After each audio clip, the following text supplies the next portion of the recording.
Hey everyone, welcome back to the potentially weekly wrap. I'm decided to fire back up the regular communications. I'm aiming for weekly, but we've got some interstate and international travel coming up, so it might not be exactly weekly, but that will be my aim. The reason for firing it up again is I've just come out of a 1.5 day session at the Bell Reeve Yacht Club with Australian Sailing. And it was outstanding. It was excellent.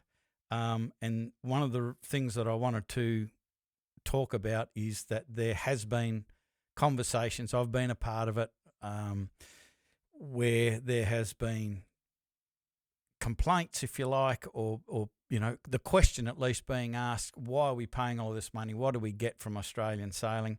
And there's so much that came out of this 1.5 days, but one of the things was the need for quality and regular communication, because what Australian Sailing, I believe, have also realised and have started to remedy in a big way is that they have so much available in resources and support. It is absolutely incredible. It was a massive eye-opener being there for the last 1.5 days, meeting the national team for Australian Sailing and also the Tasmanian team for Australian Sailing. That's going to give our club and other clubs support.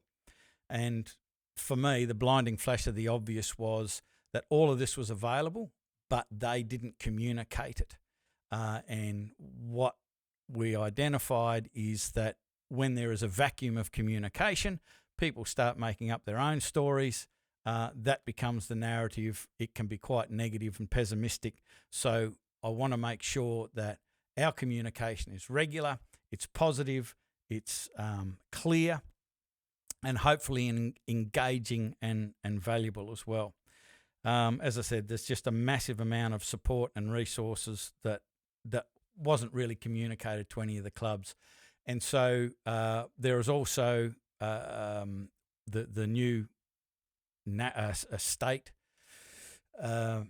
general manager for Australian Sailing Tasmania, mouthful, is going to be at our next committee meeting on the 8th, I think. And so if there are any questions that you would like to have answered in relation to Australian Sailing, please send them through.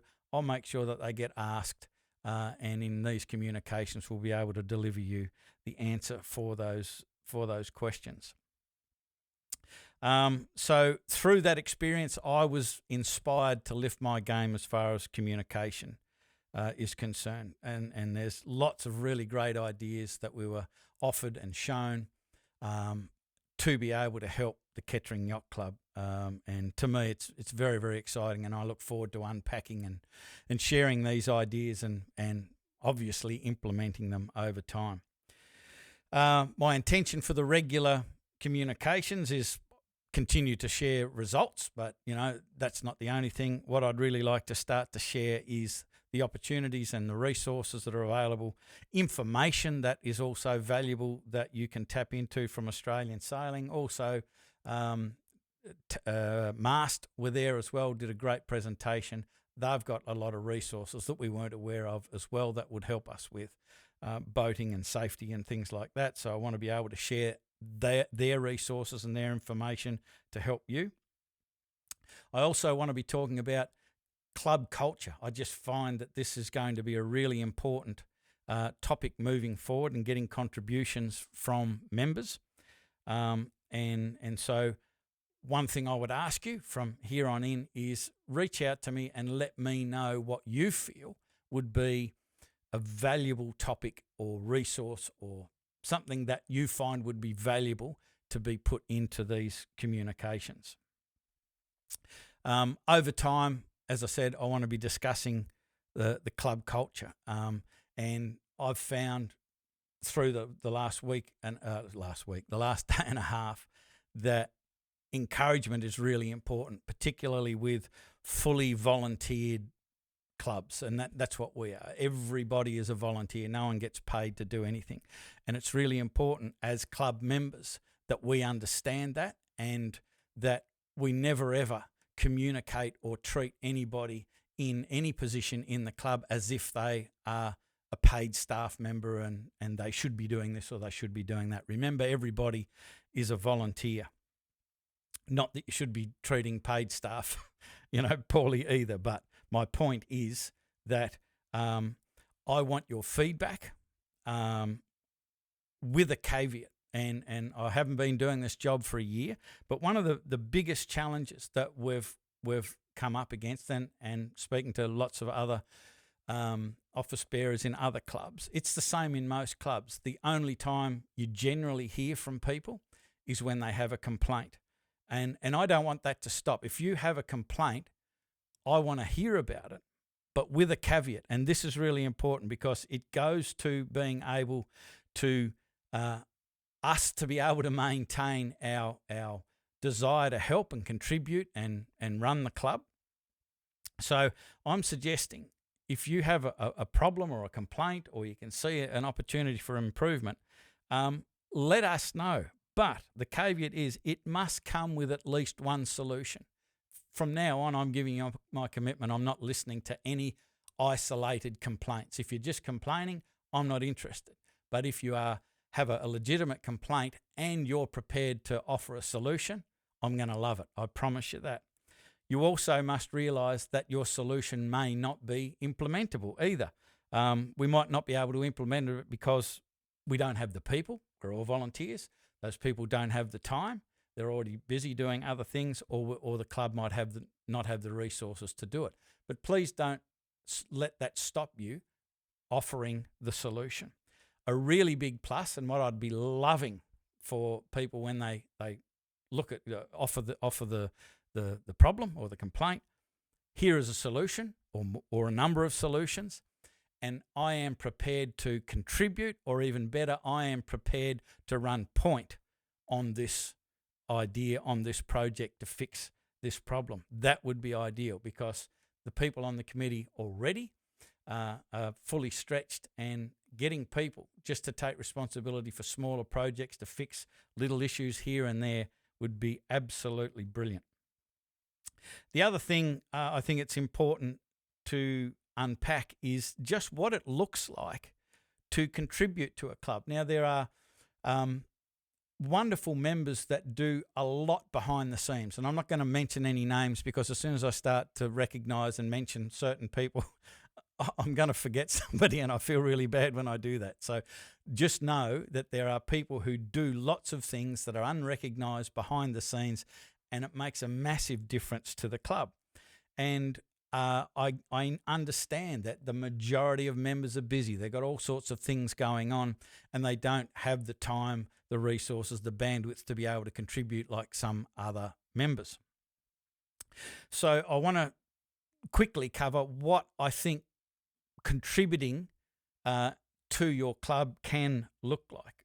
The first thing is, as above, be on point with your suggestions and your solutions, and be understanding. Present it in a way that sort of offers us a non-frustrating pathway forward. So you're telling us what the problem is. I've said all of that. You get it. But also, supporting the club looks like participation. Some of the challenges that we've got with the committee are trying to figure out why some of the fleet numbers are low for some of the weekend races, whether it be the summer long distance races or the winter races, and we're scratching our head trying to figure that out. I put out a poll, got very little response. There was only very small response compared to the amount of people that it went out to. So contributing to your club could be responding, giving us those ideas of what you like, what you would prefer to participate in, any crazy zany ideas that we could throw on the table to see what might work to increase participation. We've also got some ideas that we'll be talking about in the committee about increasing participation as well, which I'm pretty excited about. Supporting the club can be something as simple as making sure that you take the time and make the commitment to come back to the club after, say, a twilight race. Grab yourself a drink, grab yourself a burger, go and introduce yourself and have a chat with somebody that you haven't met before. If you see somebody new coming into the club that you know is new, go and make them welcome and ask them about themselves and where they'd like to go, and potentially offer some introductions or support to make their experience far more enjoyable. If they enjoy it, they're going to come back. The club is going to thrive. We'll be unpacking more ideas, as I said, about this in the future. And I would also appreciate your ideas on what you think makes good club culture, what good club behaviour looks like. So we can talk about it, so we know what it looks like, and then we can all participate in it. I know that there have been some people that think that these videos are too long, or they don't read emails, or they don't get on Facebook or whatever. You need to understand that we're doing our best to try and communicate only valuable information. But one of the biggest challenges that I think most clubs have is not enough communication. So I'm making a commitment to potentially over-communicate. And for those people who think that these videos are too long, you know where the stop button is. But I will suggest that if you choose not to listen to the communications, you cannot then complain about not getting told things, not being made aware of things. If the platforms and the media that we're delivering these messages on don't suit you, you can certainly let us know if it's something can be done so we can put it on a different platform or extra platforms so it works for you. We can absolutely look at it. Other than that, you may need to lift your game and start to figure out how to use different platforms like Facebook and take the time to read the emails or watch these videos to make sure you're getting the information. That's all I'm going to say about this on this video, but I do want to continue to unpack these ideas, and I want your feedback about these ideas as well. I think it's going to make a big difference.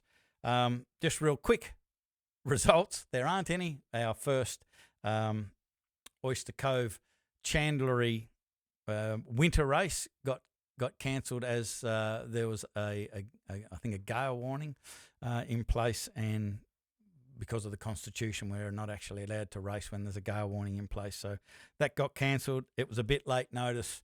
It was kind of unavoidable the way that happened, and we'll be aware of trying to figure out how we can make sure we get the message out as early as possible in the future, but that was a little bit of an isolated incident. Next race, winter race, is the 4th, Sunday the 4th, and there is a new start time. We've already made that announcement of 9:30. The purpose of that is trying to get people out on the water just for half a day, so they've still got the rest of their day to go and do family and other obligations and so forth, rather than having it right in the middle of the day. I know it doesn't suit everybody. It's just a trial. We'd love your feedback. Again, other solutions. It's going to be a juggling act because we'll change something and it doesn't suit some people, suits other people really well. We do another idea and it's vice versa. So we've just got to try and do the best we can for the majority of the members. And we need to know what you're thinking about it. But again, I just want to reiterate that caveat. Love to know what you're thinking about it, but also that needs to be paired up with some solutions, and you need to be prepared to understand that that solution may not be practically implementable, but we'll do our very, very best. There's lots of great people really wanting to do the best for this club, and I think absolutely every single member can contribute simply by the way that you participate, respond, and lend a hand wherever you can. So we're back in action with the intended weekly wrap. As I say, I'll be away for the next few months here and there, interstate and overseas, but we'll continue to do the communication as best as possible. Love to get your feedback. Love to see you out on the water. That is it for this message. We'll be talking to you again real soon. Bye for now.